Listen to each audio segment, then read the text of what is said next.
Namaste, everyone. I was reading through some of the practice logs, and really happy to see that some of you are doing some regular practice, not necessarily every day, which is great, but throughout the week and making an effort.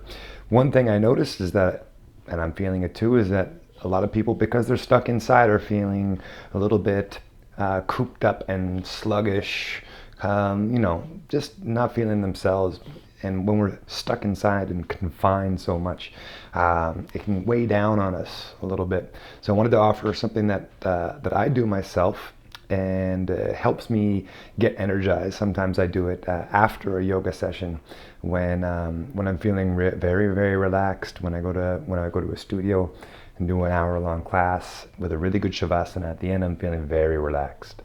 Then what I do sometimes, if I don't want to feel so, if I need to do something afterwards, what I'll do is I'll have a cold shower in it. And I wanted to offer this sort of technique for you guys, and it might sound a little bit crazy, but it's related to some of the other videos that I've sent along about this fellow named Wim Hof, who is considered the Iceman, and he's done many of the cold challenges, underwater breathing challenges, and he believes highly in pranayama, and in a sense, mind control, disciplining your own mind.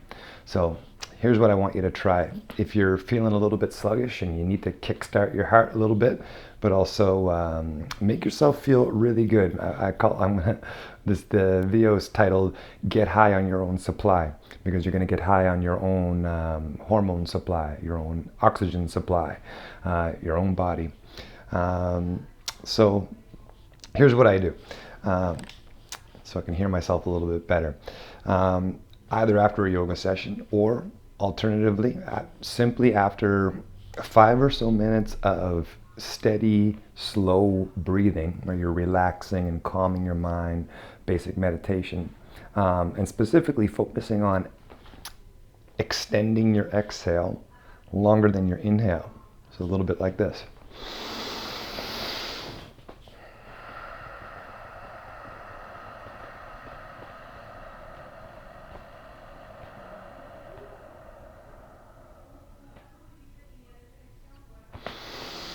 Something like that. So nice deep inhale, a little bit of a pause. Let it go and relax. Pause at the end. Repeat. And do that for 5-10 minutes if you feel that it really helps you get calm. You can do it laying down or sitting, whatever you feel. But the idea is that once you've hit a nice level of relaxation, a certain level of meditation, the next part is the interesting part. You're going to hop in the shower. You can turn it on hot at first if you like. Take a nice start to get back into that mind of meditation and that long exhale. And then I turn the water to cold. Now at first it's a shock. It's like and you'll notice your breath does exactly that. Just like when you're out in the cold, your breath will go. You're shivering, and that's your body trying to, again, regain some heat. But what we want to try to do is that shock is your parasympathetic nervous system, the fight or flight system, basically, in your body that says like, there's a problem here. But it's just cold water. It's not going to kill you, and it's only going to be a couple of seconds. That's what you know in your mind because you're an intelligent being, right?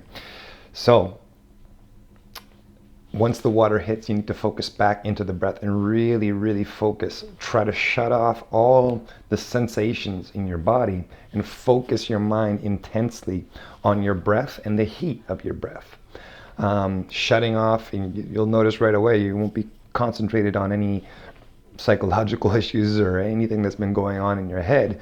You're not going to worry about the pandemic. You're not going to worry much about anything. You're going to be really in the moment at that point. And you're going to focus only on your breath and try to hold that for 30 seconds or longer. Try not to waste too much water, of course. But the idea here is once you're done, you can turn the water back to warm yourself back up, because it's going to make you, make you feel a little bit better. I actually just turn it right off and hop right out, put some warm clothes on. And the feeling afterwards is a combination of alertness, feeling almost a sense of adrenaline, and actually what it is the adrenaline, one of the hormones that kicks in when you feel that flight or fight response. However, when in a stressful flight or flight response, you're also going to have a level of cortisol that goes up, and that's a hormone that if we overdo cortisol, it's what gives us a feeling of stress and can really weigh down on the body and damage the body and the mind. However, because we've maintained this level of breathing and meditation, we're keeping the cortisol very low. The adrenaline kicks up, so we have that sensation of alertness, being awake. But at the same time, because of that deep breathing and the previous deep breathing you did before the shower, is going to keep your parasympathetic nervous system, the part of your body that keeps you calm. So the sympathetic nervous system engages. The parasympathetic nervous system engages at the same time. They're balancing each other out. And what you're going to feel is a sense of calm at the same time as feeling a sense of alertness.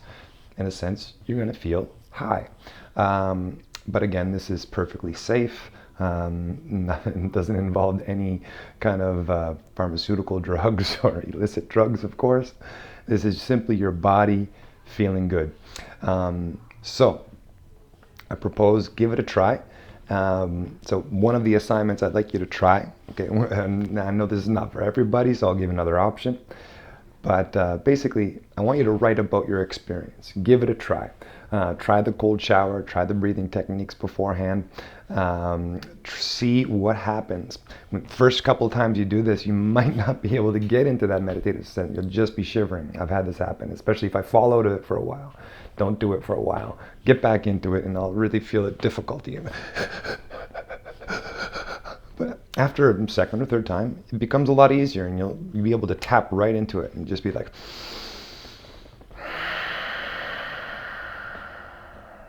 helps too. We've talked in class about the Ujjayi breathing. Ujjayi breathing is where you restrict the back of the throat a little bit, like when you're breathing, fogging up a window, like instead of doing that, but through the nasal passage. So restricting a little bit the air, and then on the exhale, same thing, restricting the air in the back of the throat. Doing the same thing with my throat as when I fog up the window, except by keeping my mouth closed. It takes a little bit of practice to get used to that, but that will actually increase the heat of the breath as it enters the lungs. Also filters out the lungs, and by breathing through your nose, you're engaging nitrous oxide. That actually molecules of nitrous oxide will actually start to develop in your nasal cavity, mix with the oxygen and carbon dioxide that's in your lungs, and it's actually going to help your body receive oxygen more readily, as opposed to breathing through your mouth. So in yoga they say your nose is for breathing, your mouth is for eating.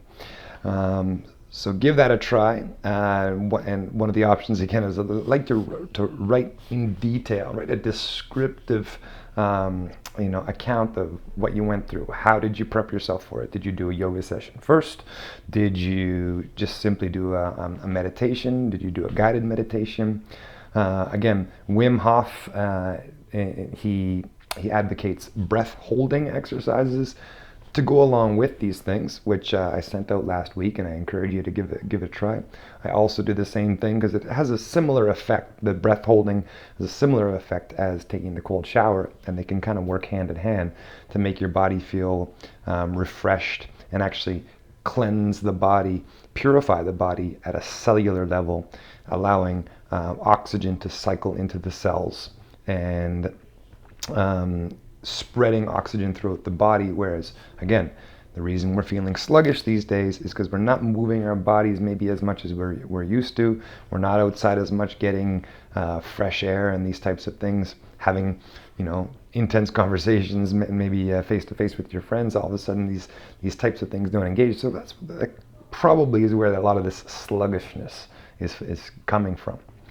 So give it a try this week.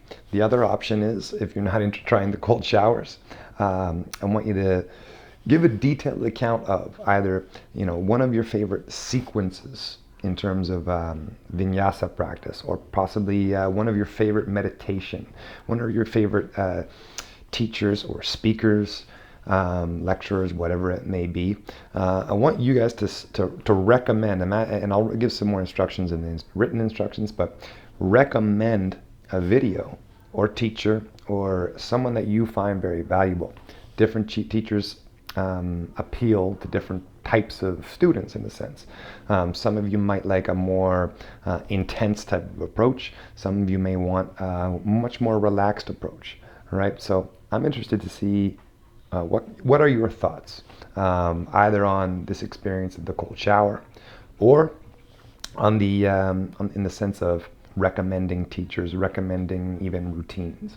So a little bit of reflection, again, going along with the regular practice. So I encourage you to keep it up. Those of you that are doing it, again, the ones that are reflecting on it, always say that, I was feeling a little sluggish this morning, but then I did my yoga routine, felt much better. So go for it. I see that this video is going on about 11 minutes now, so I'll end it there. Namaste, peace and love.